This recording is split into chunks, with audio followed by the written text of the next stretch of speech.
4 ముఖ్యమైన దురాత్మలు పోరాడాలి. ఒకటి ఏంటంటే గర్వం అనే దురాత్మను పోరాడాలి. ఈరోజు మీ జీవితంలో గర్వం ఉంటే అది దురాత్మ అండి. ప్రైడ్ నేను నా ఒక రోజులో ఎన్నిసార్లు నా వస్తుందో చూసుకోండి. ఒకసారి ఎన్నిసార్లు నేను, ఒకసారి నాకుంది, నాకు తెలుసు, నాది అనేది ఎన్నిసార్లు వస్తుందో చూసుకోండి. If pride is taking over you better be ready, you have fall before you. నాశనం మీ ముందున్నది జ్ఞాపకం చేసుకోండి, పడతారని జ్ఞాపకం చేసుకోండి. దేవుడు అంటున్నాడు గర్విష్ఠులను అణిచి తొక్కుతాడంట. గర్వం మనలో ఉంటే, ప్రైడ్ మనలో ఉంటే దేవుడు అంటున్నాడు అది దురాత్మ. ఎందుకంటే లూసిఫర్ పడిన కారణమే అది. గర్వించాడు కాబట్టి కింద పారదోలబడ్డాడు. ఈరోజు మనలో గర్వం అనే దురాత్మ ఎంతో మందిని పట్టి పీడిస్తుంది, మనకు తెలియకపోతుంది. ఎంతమంది గనులు అవ్వచ్చు, ఎంతమంది సేవకులు అవ్వచ్చు, ఎంతమంది గొప్పవారు అవ్వచ్చు, సామాన్యులు అవ్వచ్చు, ప్రతి ఒక్కడికి గర్వం. రోడ్డు మీద ఉన్నవాడికి కూడా గర్వం, పెద్ద బంగ్లాలో ఉన్నవాడికి గర్వం. కానీ నిజమైన క్రైస్తవుడికి గర్వం ఉండకూడదండి. So pride is the first demon. రెండోది ఏంటంటే రిబల్. ఈరోజు చూడండి, రిబల్ అన్నది దురాత్మ. రిబల్ అన్న మాట తెలుగులో అంట ఎదురుపాటు అనొచ్చా, తిరుగుబాటు. కరెక్ట్, తిరుగుబాటు అనే దురాత్మ. ఈరోజు చూడండి ఎంతోమంది పిల్లలు గృహంలో తిరుగుబాటు అనే దురాత్మ. తల్లిదండ్రులు కొడతాం, దూషిస్తాం, లేకపోతే కుటుంబాల్లో చూడండి, సొసైటీలో చూడండి, కమ్యూనిటీలో చూడండి. రెబెల్ ఏదైనా సరే చెయ్యి, పన్నుకు పన్ను, కంటికి కన్ను, ఇంకెళ్ళాలి, కొట్టాలి, నాకు తెలుసు, నేను కొడతా. దురాత్మ అది, జాగ్రత్త. 3వ రకం దురాత్మ ఏంటంటే విచ్ క్రాఫ్ట్, కల్ట్ అంటే ఈ చేతబడి శక్తులు, చచ్చిన ఆత్మలు, మోసపరిచే ఆత్మలు, వీటితో అపవిత్ర ఆత్మలతో జీవిస్తాం. ఈరోజు you have to be careful. అలాంటివి సంబంధించినవి మీ జీవితంలో, మీ ఇంటిలో, మీ గృహంలో ఎక్కడ ఉందో జాగ్రత్త చూసుకోవాలి. ఒక మనిషి అయితే నాకు గుర్తుంది, ఎక్కడి నుంచి వచ్చావని అడిగితే ఆ దయ్యాన్ని, వచ్చింది మా ఇంటికి, ఆమె చచ్చిపోయిందంట, ఆమె చీర తీసుకుని వచ్చిందంట, ఆమె పైన చేతబడి శక్తితో ఆమె చచ్చింది.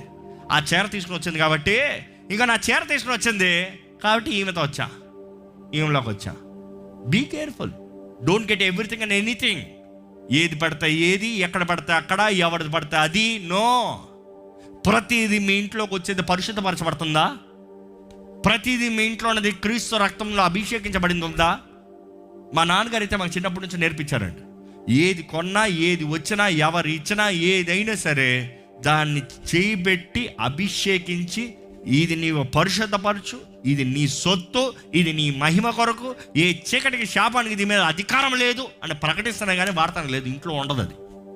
ఈరోజు కూడా మేము చిన్న వస్తువు అమెజాన్లో కొన్నా కూడా అది మేము ప్రార్థన చేస్తానే కానీ వాడతానికి లేదు. మా టీంకి అందరూ తెలుసు, ఏ ఎక్విప్మెంట్ అయినా, ఒక కేబుల్ అయినా, ఒక ప్యాచ్ అయినా దాన్ని ప్రార్థన చేస్తానే కానీ వాడం. కారణం ఏంటంటే ఏ చీకటికి మన జీవితంలో అధికారం ఉండకూడదు. అది ఏ రీతిగా మన జీవితంలోకి వస్తానికి చోట ఉండకూడదు. You better need to learn the right principles of living the free life, స్వతంత్రమైన జీవితం.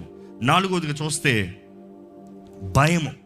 ఈ భయం అనే దురాత్మ అనేటప్పుడు దాని వెనకాలే వస్తాయి ఈ 4 ముఖ్యమైన దురాత్మలు అండి. దీంట్లో వెనకాల ఇంకా 100 దురాత్మలు ఉంటాయి.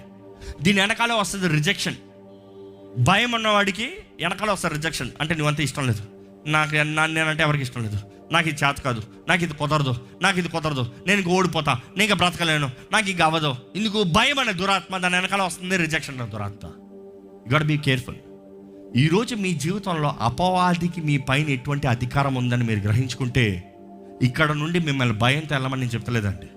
ఇక్కడ నుండి మీరు వెళ్ళేటప్పుడు మీరు స్వతంత్రులుగా వెళ్ళాలని యేసు నామములో వేడుకుంటున్నానండి. ఎందుకంటే ఈ సమయము, ఈ ప్రార్థన సమయము, మీరు కానీ మీ జీవితంలో కానీ బంధించబడి ఉన్నారని మీరు గ్రహించుకుంటే, ఇట్ ఈస్ సింపుల్.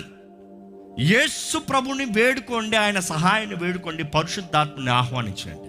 ఆయన రక్తం మిమ్మల్ని కడగాలని, ప్రతి బంధకాలను తెంపాలని మీరు ఆయన చేతుల్లో మొదటగా సమర్పించుకుని, దేవాన్ని నీ చేతుల్లో సమర్పించుకుంటున్నా, ఐ వాంట్ బీ ఫ్రీ, నాకు స్వతంత్రత కావాలి.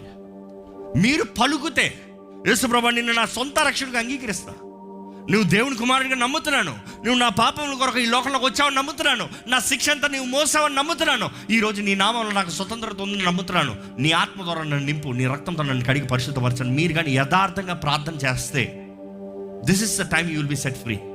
ఈ నిమిషం చాలండి, దేవుడు మిమ్మల్ని స్వతంత్రంగా చేస్తారండి.